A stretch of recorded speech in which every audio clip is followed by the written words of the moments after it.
Hello and welcome back to the Trinity Student Managed Fund podcast with me, Emanuele Roncalli di Montorio-Veronese, where I speak with leaders in the world of business, finance and technology to give our students a better insight into the careers we may wish to pursue.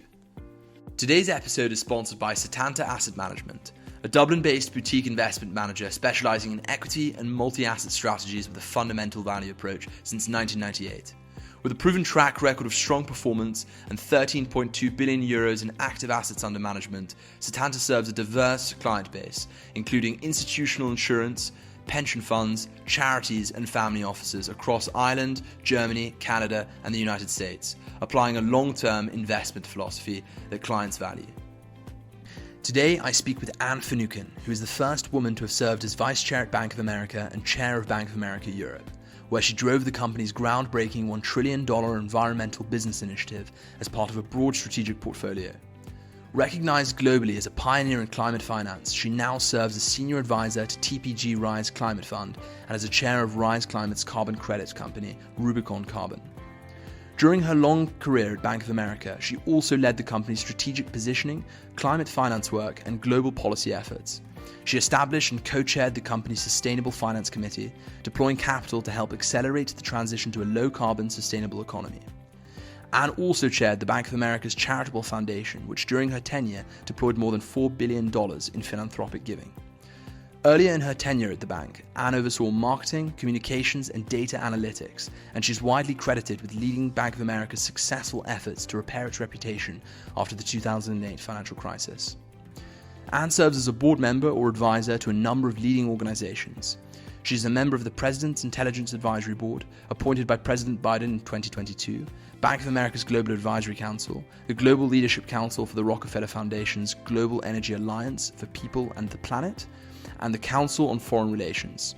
She is a board member of CVS Health, Williams-Sonoma, Brigham and Women's Hospital, Special Olympics, One and Water.org.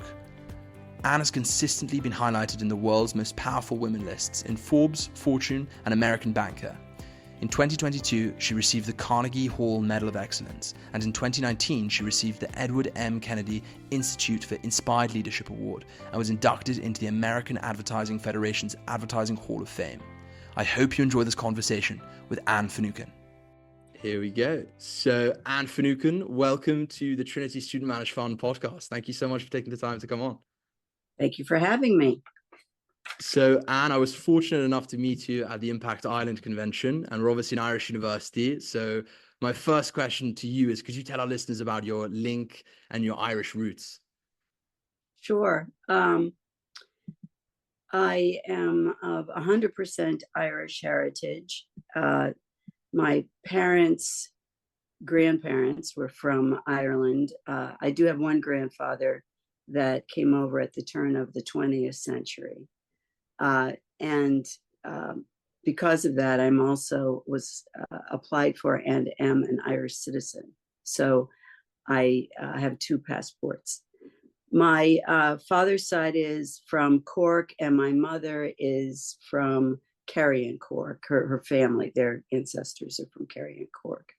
And I think, like most ancestors, farmers. So that's my background. And then in 2017, in anticipation of Brexit, B of A decided to set up new European headquarters.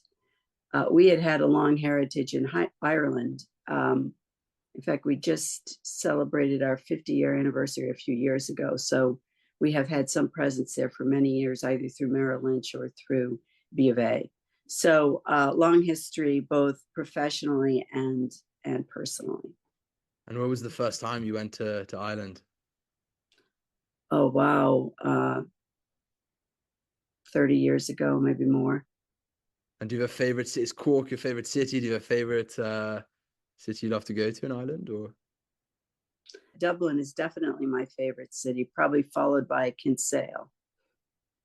Now, before we move on to your career, I'd love to know what you were like growing up and you know, the kind of early days in your career. So I'd love to start by asking, you know, who are your role models growing up? Well, not business people. I mean, I think I was like any other young kid. I'm not sure I had any idols or role models. My parents, my older siblings. I grew up in an Irish Catholic family outside of Boston. Uh, we were probably more liberal than most. My father was an intellectual. He was more liberal than many Irish Catholics in the Boston area.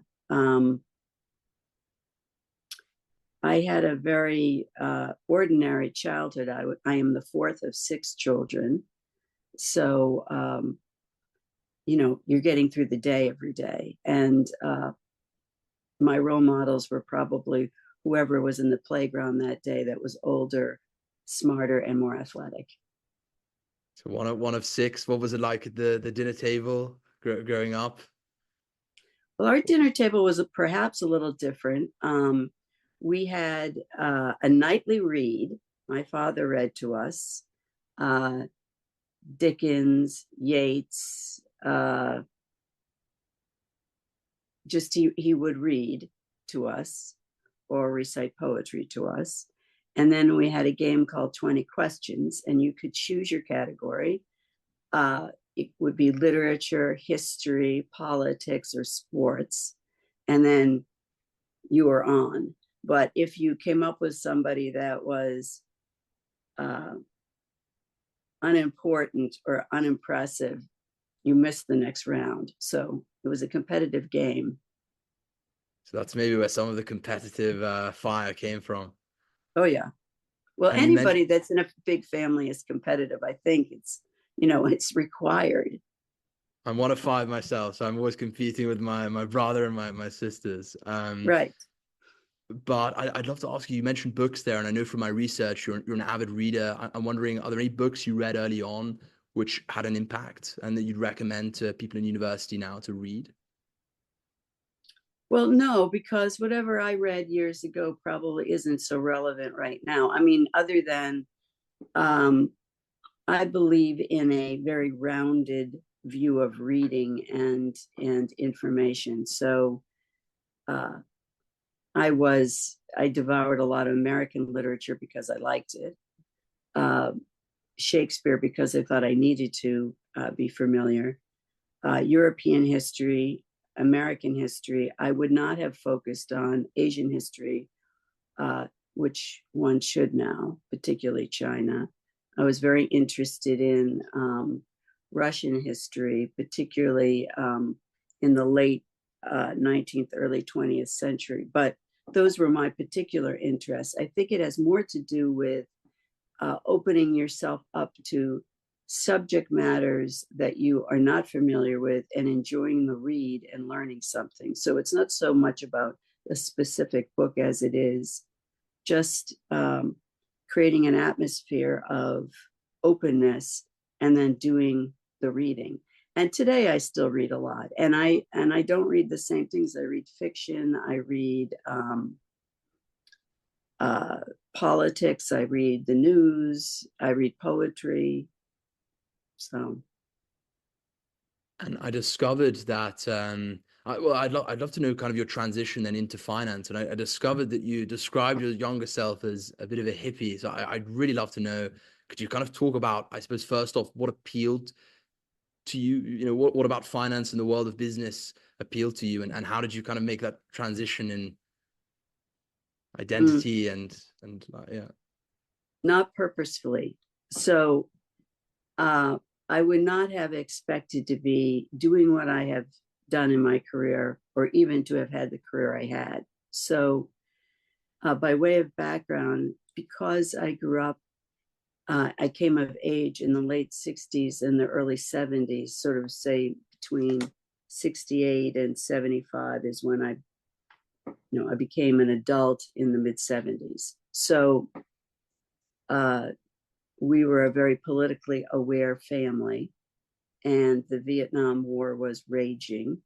I had two older brothers, so that they were in harm's way. I mean, they were at university, but nonetheless, that was not necessarily a barrier to being drafted. And it was the call of the day. So if you can imagine, this is in the wake of John F. Kennedy had been dead now for 5 or 6 years. Martin Luther King, Robert Kennedy were assassinated. The war in Vietnam was raging and escalating. Then Richard Nixon was elected, and Watergate. So, and then the conclusion of the Vietnam War. So if you can use those as sort of bookends, it would be hard not to be very caught up in that. And in the US, the social clubs, the sororities, the fraternities were largely shut down. And the social life, as much as anything, was peace concerts or rallies or protests. I went with others to Washington to protest. So it was a coming of age set of issues. So being a hippie was probably fairly mainstream.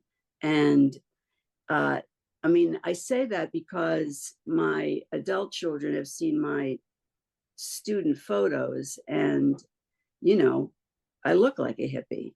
I have very long hair. I have big, hubcap size hoop earrings. I have Mexican wedding dress on, and I'm at a rally. So hard not to think that. But if you think about time and place, I don't think it was particularly unusual. And particularly since I grew up in Boston, which is, Massachusetts is relative to the rest of the country, quite a liberal state. And you mentioned there being very politically aware. Did you ever Yes. consider a career in politics? And if not, going through with it, why not? No, I never considered it, although I've always been interested in politics and been active in it, but as a supporter, no.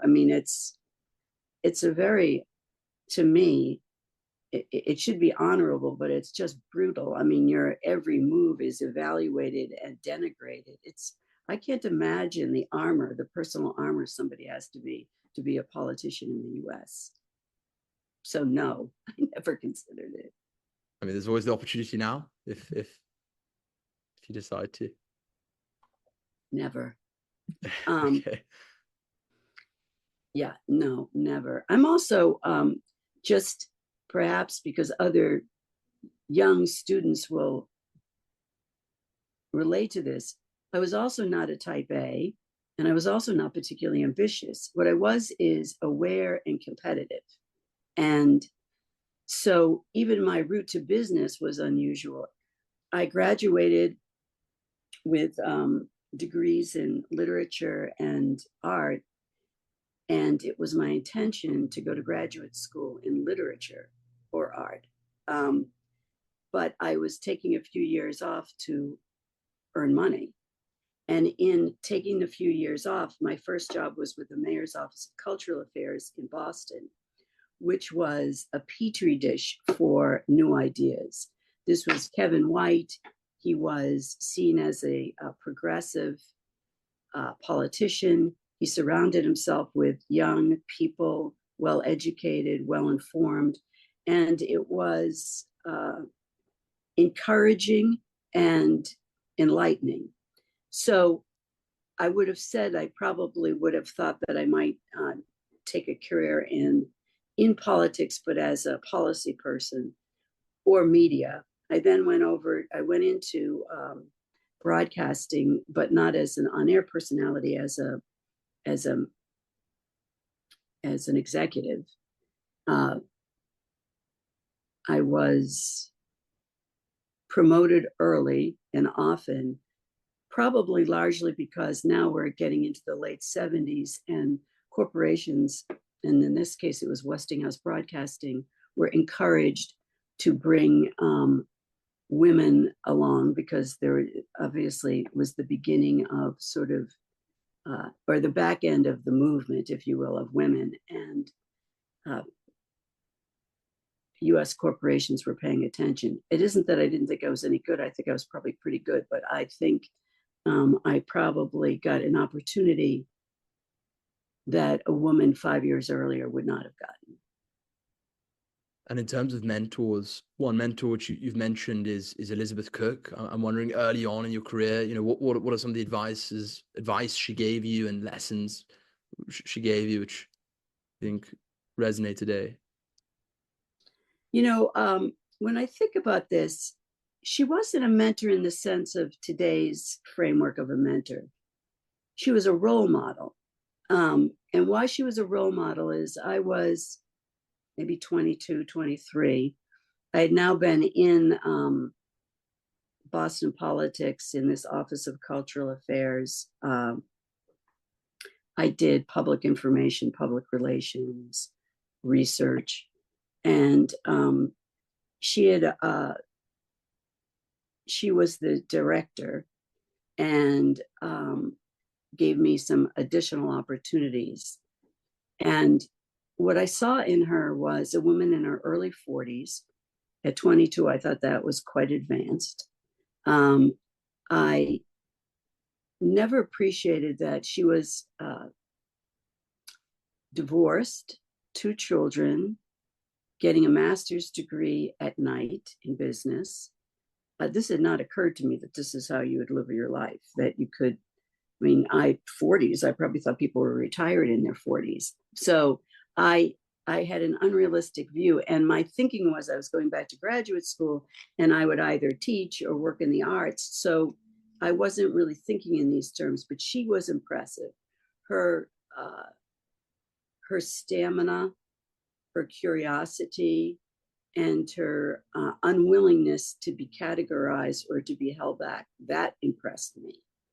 And she was stylish. So I was impressed with all of that. And then I went into broadcasting. And in broadcasting, as I just said, I was moved along in management rather quickly. And then I saw the business opportunity. And I was in kind of a catch-22. Now, I hadn't gone to graduate school, but I was being moved along. And there was no easy off-ramp at that point. And so I determined that what I would have to do is sort of self-educate. And what I mean by that is I then got to know the sales manager, the COO, the CFO, and then at the parent company, the same thing. And I would go to see them. And on the day-to-day operations, I'd bring the person lunch. So we'd have lunch together. I'd buy the lunch. They would provide the information. It taught me how to read a balance sheet and an income statement and what made something worth investing in and what made, in terms of media, what shows they wouldn't invest in because the ratings were lousy or the Q rating on the individual wasn't good or the revenue wasn't coming in. And so this was not only interesting, but it was also, I could see, a competitive game of sorts. And lastly, I learned something early, which is that few people invest a whole lot of time in reading. And they would read their own book, if you will, so the news in their category, but they weren't reading the arts pages. They weren't reading the science pages. They weren't reading Hemingway. They weren't reading Yeats. They weren't doing any of that. So if you did all of that, chances are you're just more rounded and probably can triangulate a lot of information to conclude something perhaps a little bit more original than someone else. So would you be a big proponent of students at university, even if they want to pursue a career path in finance or business, to be studying arts degrees as opposed to just pure kind of accounting and finance?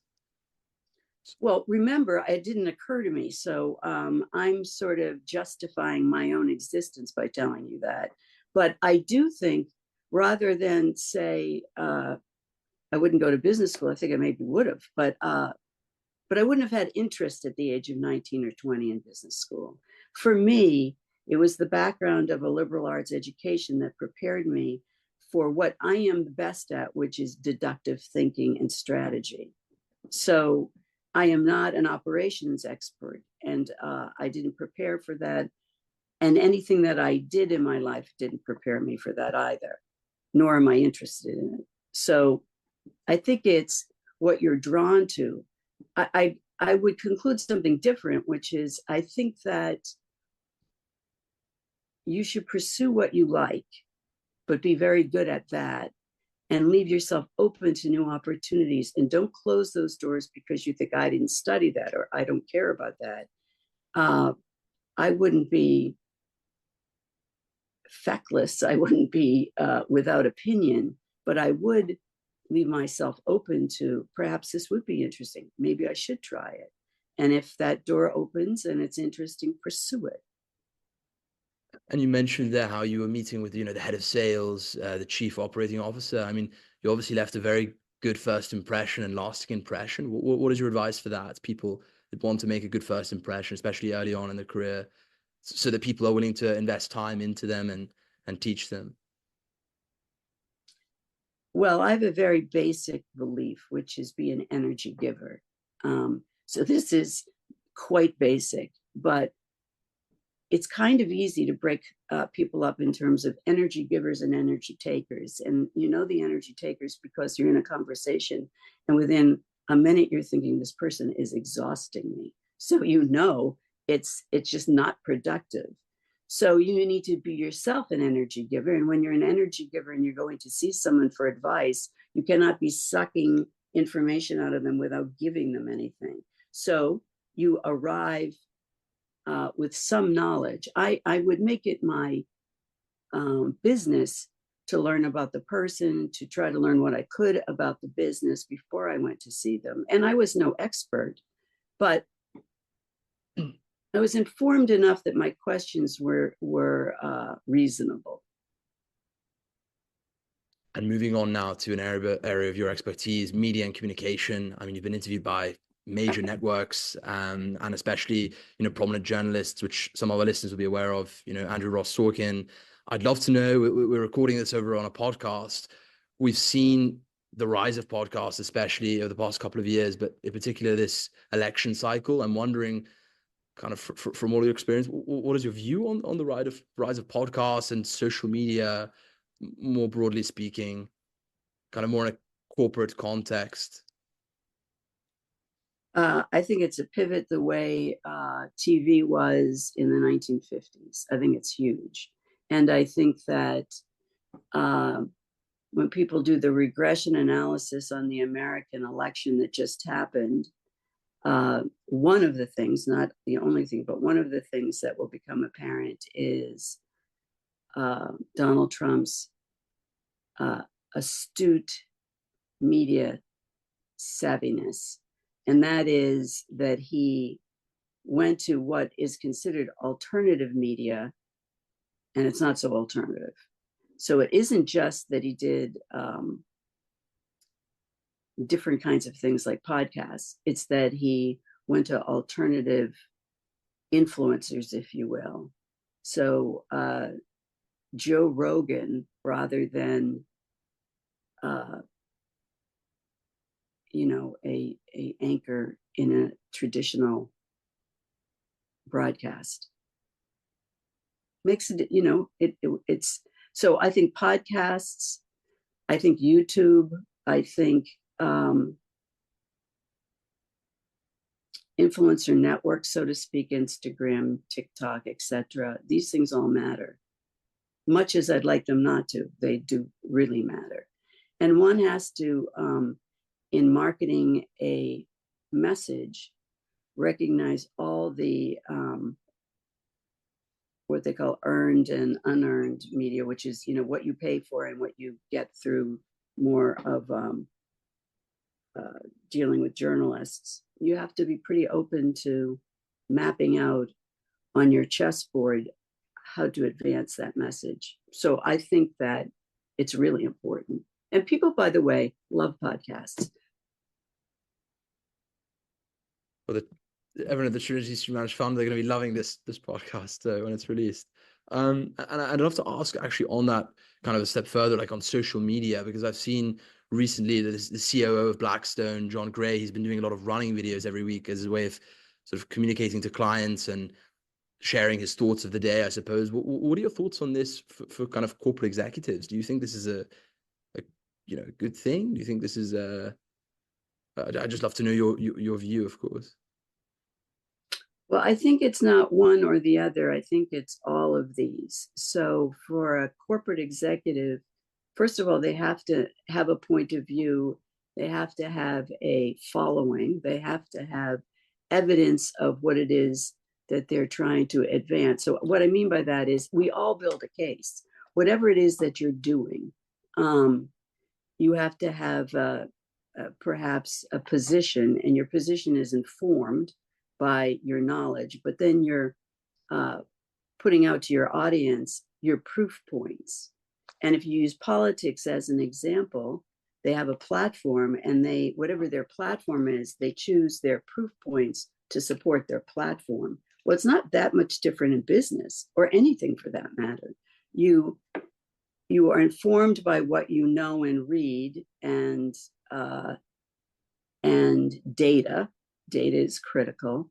And then you, in turn, sort of triangulate that into a series of proof points. And I think for a business executive, you then have to use various mediums to communicate that, which is everything from your staff meeting to videos to podcasts to using television, radio. I mean, even, very old mediums like radio. You use what you can, but the more important thing is you stay both consistent in what you think, but fresh in terms of what you're willing to listen to. So you yourself are growing. You're not stale. You're evolving yourself with every time you have new information, it should be included in the resume of your thoughts and updated. And I think not everyone does that. And do you think this could be a trend going forward? Do you think this will take more ground and become more mainstream, as you said? Well, what are you asking? I'm not sure I know. I mean, kind of in a corporate context, having like the head of organizations going on podcasts, being a lot more, I suppose, seen. Yeah, I do think it is. I do think it is. I mean, it may not be exactly how he's doing it, but I mean, John Gray is trying to communicate directly to clients also the value of Blackstone. And I think that's smart. Okay. But maybe not something say like a bank should do, or like it'd be more suited, say, for. No, I don't think it's a matter of what industry. I think it is a matter of what it is, where you are in that industry. I don't think I don't think all things all the time. I think that, again, you have to take an inventory of where you at, or where is your company at? What messages do you have? With whom and to whom do you need to convince? Often the first audience is your own employees. Are they on board? And also, not only are they on board, but did you listen to them? So in terms of modern media, yeah, but, you can get that by face-to-face, which should never be underestimated. And you can get it through email and text too. I mean, you have to be, unfortunately, it's like, always on, but always on, not out there. Always on is in your mind. So you're constantly growing yourself.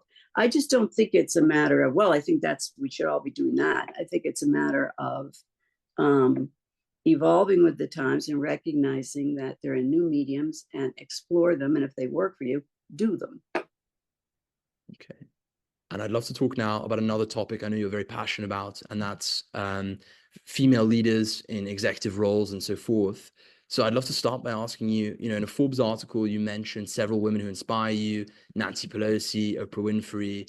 And I thought it was quite interesting. You said that resilience was a key trait amongst them. I mean, could you talk about more of why resilience is such a key trait, and in the context of female leaders, and also any other traits you think that are very important for leaders? Well, in that piece, what I was really trying to illustrate is they had resilience. I mean, I do have great respect for both of them and many other women, but I use them as examples of resilience. So it's resilience that I'm attracted to. It isn't that I think it's a trait or an attribute of women rather than men. I think that women need to rely on it more. And I hope one day that isn't true. But fact is, the road's been a bit rougher and sometimes not as direct. And so, and this is also in my own career. I think I mentioned earlier, I'm a little less about ambition and a little bit more about competition. And I would have been counted out a million times over if I didn't hang on in there, or maybe not chosen first. And that's true of many people, or probably all people. And so you got to hang in there. And to hang in there, you have to have resilience, because you are going to get knocked down. Your feelings are going to be hurt. You are going to feel that you had the credentials, yet somebody else got the job. And I mean, really, if you're resilient, you're probably going to move forward a little more quickly than the next person, not for the job you just missed out on, but other people are going to be undone by it. And if you're not, and you can hang in there, well, the pool just became a lot smaller. So I have a very practical view of resilience. And I just think women have had to apply it more often, because it's been, just a harder road to get to the top. And I hope generationally that will prove to be less so in the coming years. And by the way, I'd also like to say that does not eliminate men. So I think as long as we can compete equally, the best person should win. So I don't have a gender bias. I just don't want to be biased against. And in terms of the future, are there systems or aspects that could be changed to kind of promote more equality for executive roles and going for these positions, or at least kind of make the ground more even? I mean, well, I think people have to sort of culturally get over some things. Often women, in business particularly, I suppose in other interests and career choices, but I don't know them as well, are, a man is in charge and he is powerful, and a woman is tough and difficult, when I think maybe they are the same. So we have to get over some of these gender biases. And if the woman is difficult because she can't get along with people, or because she can't lead because she's sort of, got unattractive qualities, so be it. But if it's really about someone seen as difficult or tough because they stood their ground, I think we have to really recognize that for what it is, which is a bias. I know, on my Italian side of the family, the women are the bosses, I can assure you. And I'd love to talk now, because obviously Forbes and Fortune, they've consistently named you as one of the most, their most powerful. They've named you on their most powerful women lists, and also the New York Times has acknowledged your influence. And I'm wondering, kind of throughout your career, what are the biggest challenges you had to overcome to achieve this and gain this recognition? I mean, it's very broad. You can take, yeah. The truth is, I got there later than most, because I also had 4 children and 3 stepchildren, and one of my own children has some medical and neurological issues, which were challenging for her, and therefore needed a lot of time from me. And because I really wasn't from a business background, and I was that hippie, and I made a lot of bad choices in my late teens, early 20s. I had to kind of recreate myself a little bit, and I evolved as a person and as a professional. Again, I'd sort of seen myself as being in cultural matters, or so the arts, or maybe politics, or maybe media. And I didn't do any of that. I mean, it began in all of those things, but what really attracted me was business. I mean, I was very attracted to business, but I evolved into that. So resiliency did help. Being a reader and taking in a lot of information. If I have a talent, my talent is being able to take a great deal of information in and making sense of it for other people.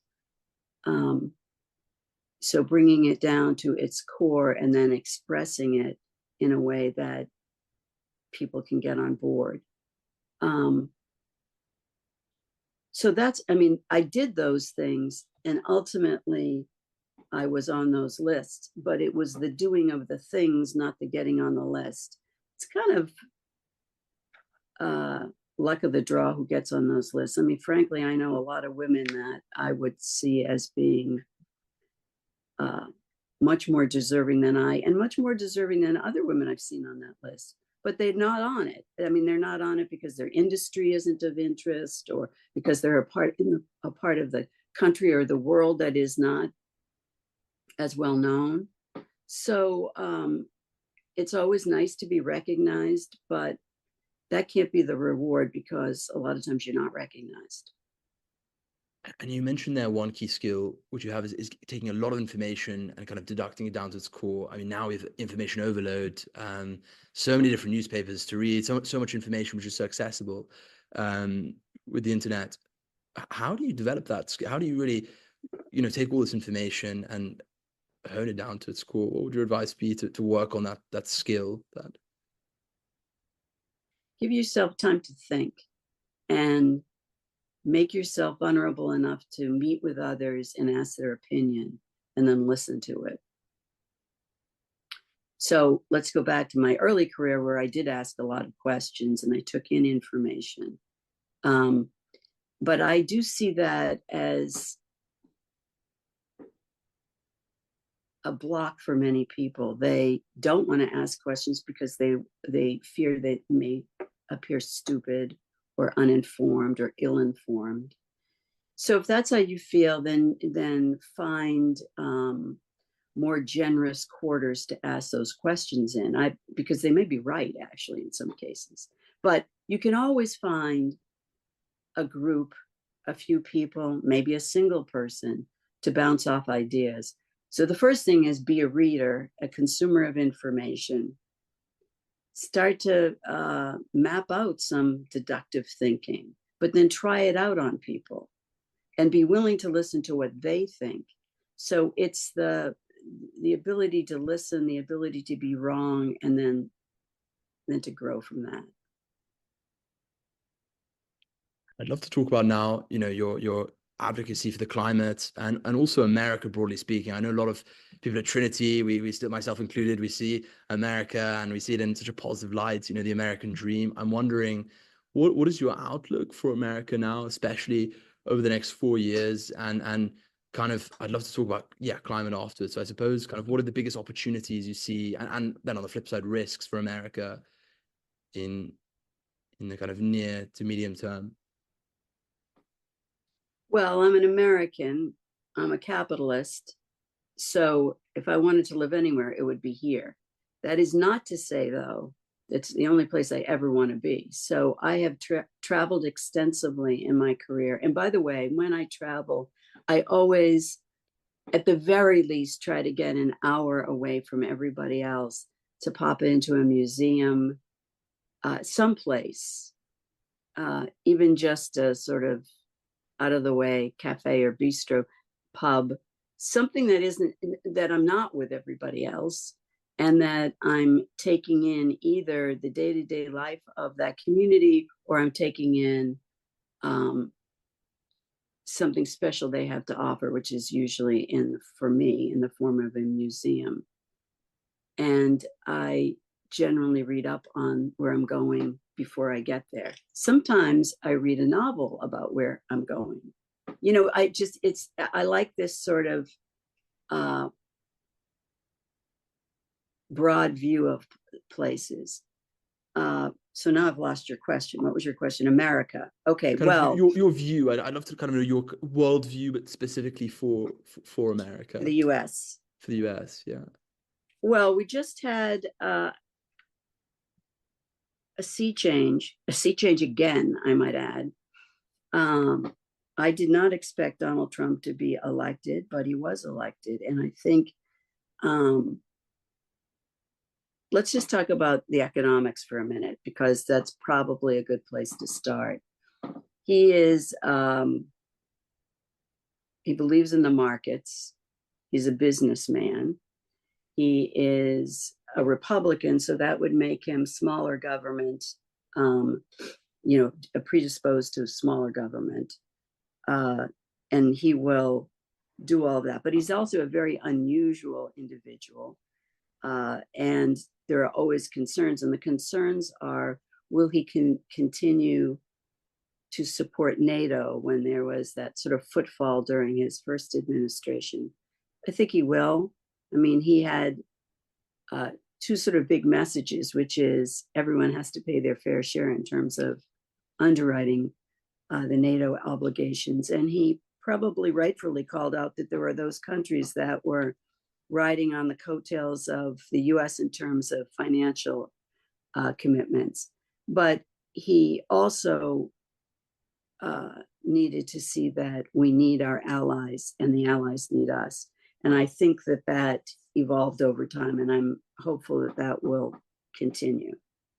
So that's the first thing. And I think that the US concerns and Europe's concerns are largely the same. And that is stable energy sources. Put a pin on that for a minute.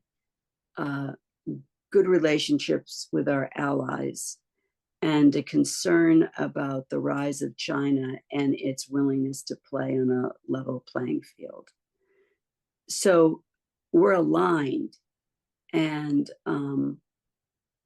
there are differences, though. There are differences in the American mindset versus the European, and this is an overgeneralization. But and now let's relate it to climate. The climate agenda, by the way, led by Europe, was nonetheless largely built out of regulation. So corralling what companies can do, managing what they can do, regulating what they can do. The US did a little differently. They intended to incent what you would do. So the Inflation Reduction Act and the Infrastructure Act and the CHIPS Act are all incentives for businesses to accelerate their pace of moving to clean energy, but they incent them to do it. They incent them to buy an electric car. They incent them to evolve to cleaner energy sources in their companies. They incent them to invest in research because they'll give them either a grant or a tax cut. So, and this is pretty consistent with America versus Europe, period. It's just in a microcosm. That is really a big difference, I think. So relative to incoming President-elect Trump, he has suggested that he would roll back the IRA, but I think it would be hard for him to do because it is the red states, that is, states run by Republican governors and dominated by Republican senators, have been the greatest recipients of the IRA money. And thus, it'd be hard to imagine that they don't want their rivers cleaned up, or they don't want the new Tesla factory in their state. So I think that may get pinged at the margins, but I don't see much else. Could he also then once again step away from the Paris Climate Accord? Yes, surely he could. And all of the cabinet members or officials he's putting in on the side of energy, Department of Energy, EPA, etc., are pretty much pro oil and gas. But again, he is a second term president, even though his terms are split up. So he can't run again. And 4 years is a pretty short term. So whatever he will do will happen in the next 2 years when he has the Senate and the House with him. He can do a lot. And I think he will try to do a lot. But I would just suggest there's certain things he doesn't want to do because it may hurt his own states. And the other thing is that, we're running deficits and we have a big debt, and that is a bipartisan problem. And we've got to deal with it. And people always, our markets are accelerating. The stock market's very good. And there's enthusiasm around incoming President-elect Trump because of a couple of things. One, the Biden administration will not get credit for this, but the truth is inflation is down. The economy is humming. Oil and gas prices are down. We still have inflationary problems in the US in terms of like groceries, produce, etc. Unemployment is low, and so on and so forth. So he's coming into a very good situation. The market's enthusiastic about his promise of tax cuts. So that gives it even a further bounce. And he seems eager to step in on the world stage around the conflicts in the Middle East and in Ukraine, which I don't know how that will portend, but it does tend to get people's attention. But the last thing I would say is we nonetheless have this deficit and we have a debt issue, and we generate or we spend about $7 trillion a year, and we only take in about $5 trillion a year in terms of tax revenue. So we're running a $2 trillion deficit every year, and that means the bond market, and that's what you watch. Right now, it's pretty sanguine, but we'll see. I mean, that's a whole other discussion, which I would love to get your view on. The US deficit, I felt personally it wasn't really talked about as much as it should have during the debates and everything. But I suppose going back to climate and your climate advocacy and the path to net zero, you've obviously worked with Secretary Kerry, you've spoken publicly about this, and you wrote a great article in the FT a couple of years ago talking about how it's complicated, the path to net zero. You spoke about carbon offsets and how mini grids are a potential solution. I'm wondering kind of what are the biggest obstacles you see and then biggest solutions to that path to net zero. So I know it's a very big question, but kind of the key obstacles. Well, let's use the hook of COP29, which is just completed. They went over, they went into overtime, if you will, to use a sports analogy. Instead of breaking on Friday when it was scheduled to break, they continued on through the weekend. And actually, they made some progress on the weekend. But one of the elements of progress, if you will, is already controversial, which is the commitment by the industrialized world, the developed countries, to make $300 billion a year available starting in 2035 to the emerging markets and developing economies. That will be hard to come by. So two things are happening. The developing world wants 1.3 trillion a year because that's what the International Energy Agency says they need. But the industrialized world, or the developed countries, and remember, China is in the developing world in terms of how this has been bifurcated, ironically. So the developed world, and I would just sort of see it as traditional industrialized West, will be hard pressed to come up with 300 billion given domestic issues and challenges within each country. So it really will be about aggregating activity within the countries that you then add up to be 300 billion, as opposed to 300 billion new dollars issued by government. That isn't what's going to happen. Which just leads me to something, and that is, I think the IRA in the US was a game changer, both for the US and in terms of incenting new technology. I think there are things that happened years ago, like green bonds. That's 15 years ago. And just to sort of chart that a little bit, that bumped around for a few years, very inelegantly, because it was originally sort of within the halls of the NGO community and the multilateral development banks and governments, and it just couldn't take hold. But financial institutions stepped in or around 2009, along with the investment community, legal community, and the Treasury departments.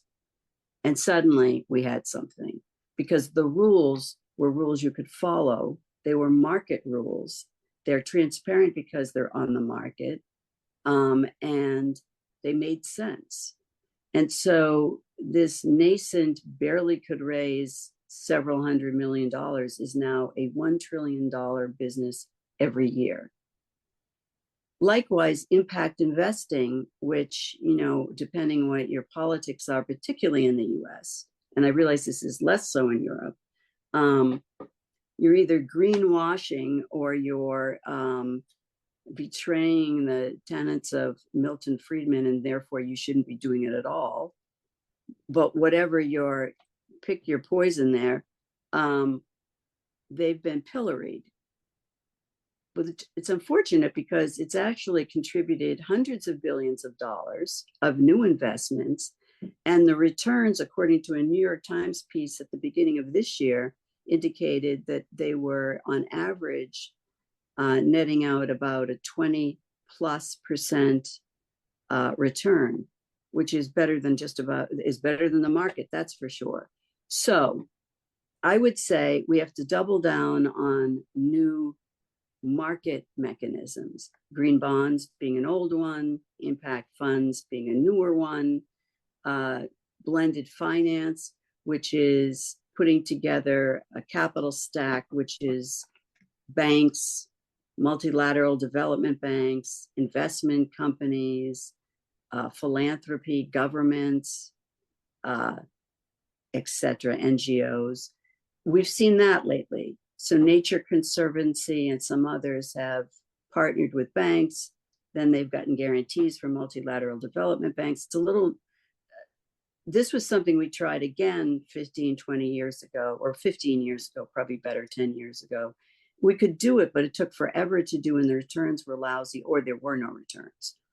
We've gotten better at this.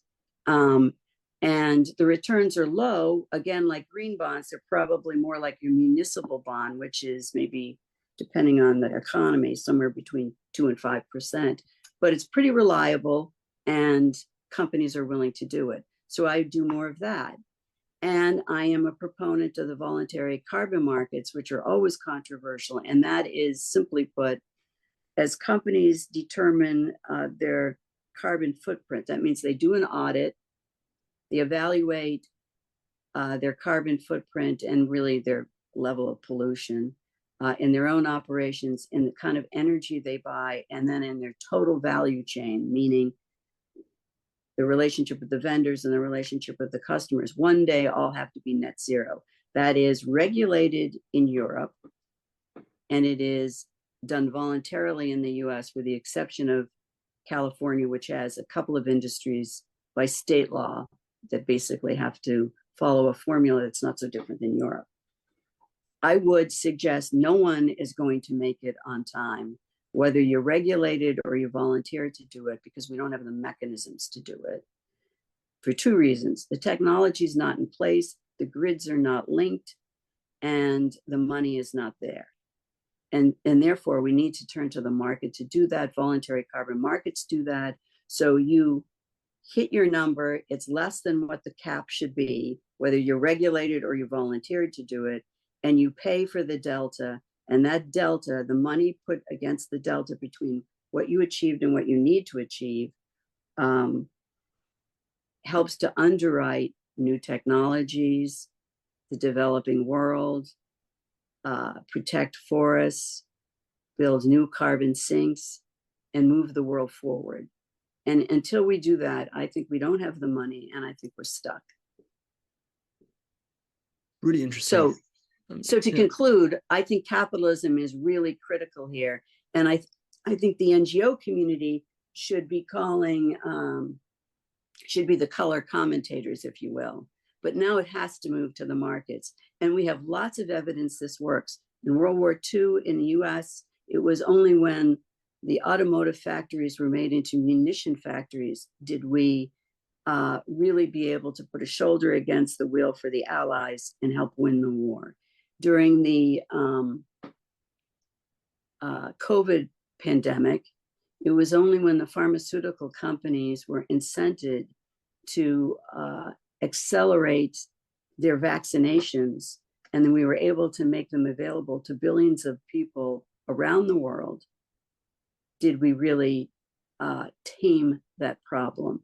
So I also domestically point to the Highway Act of 1956, which could not be a more boring law that was passed under the Eisenhower years. And it was simply to build interstate highways, which we didn't have in the US. But what that begot was suburbs and the building industry, construction industry, and the appliance industry, and the automotive industry. But that really wasn't what was imagined. What was imagined is opening up the US so one could go from one place to another. I mean, that was transformative at the time.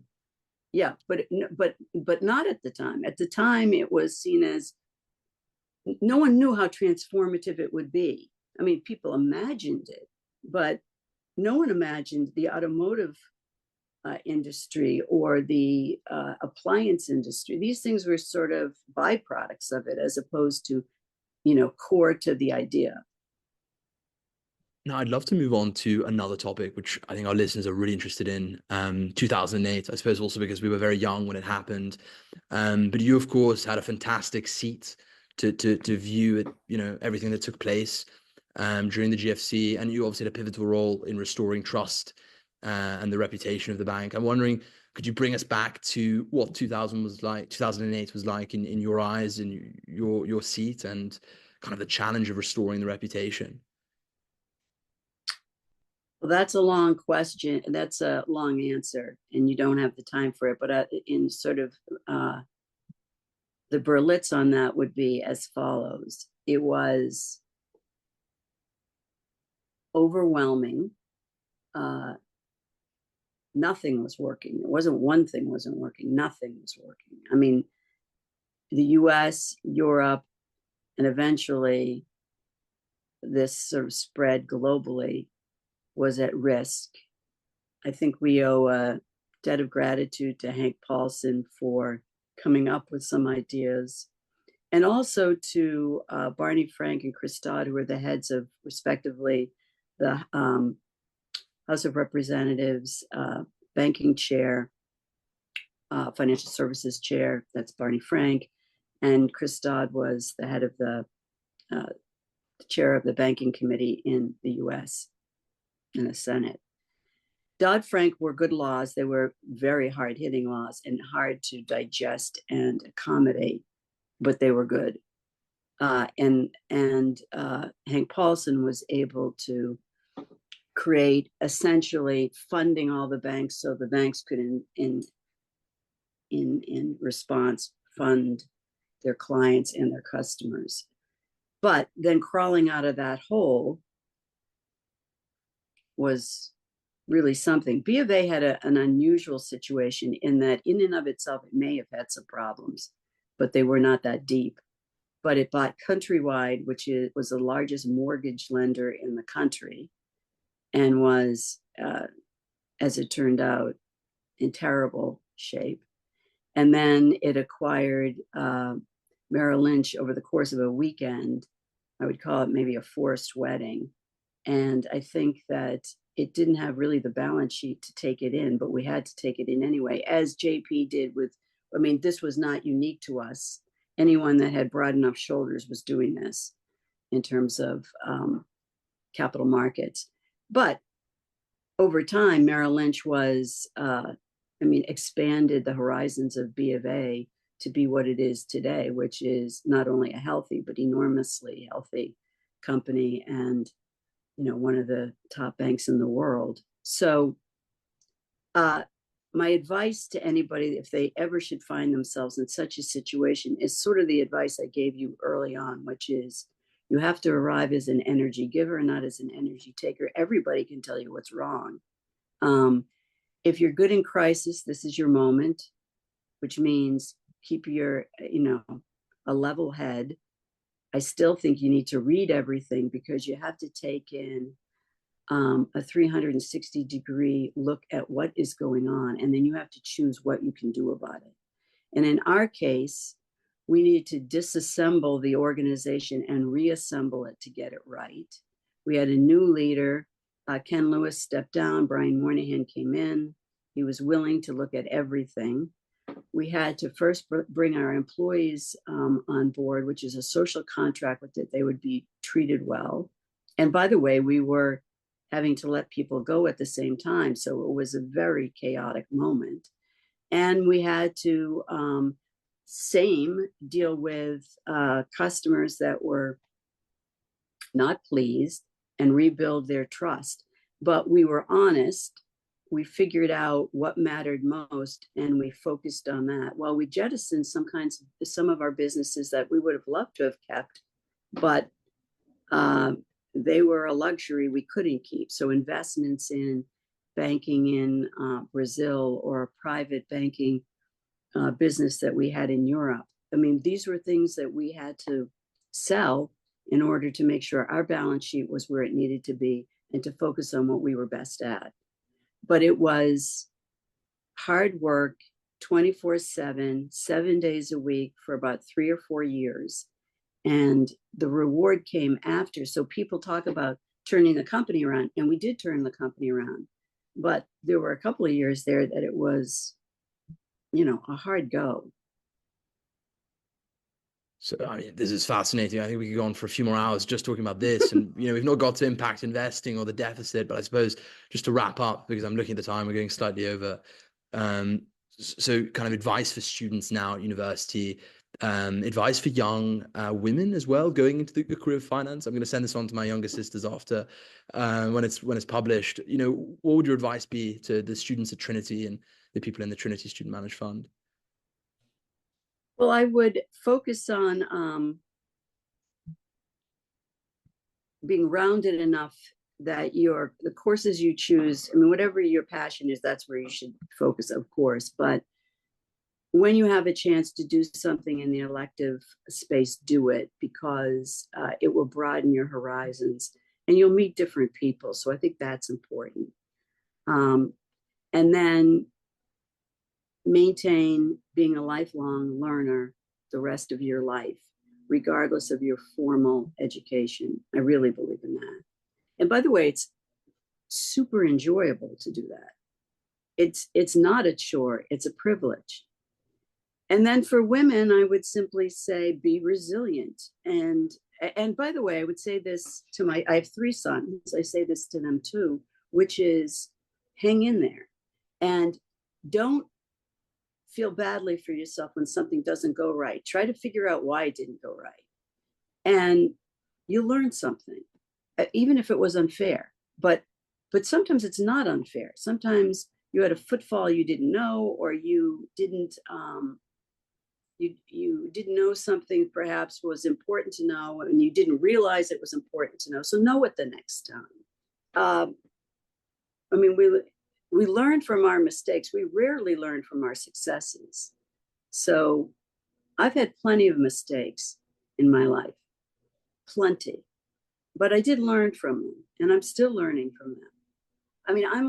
I make mistakes today. I have doubts today. I don't win every day.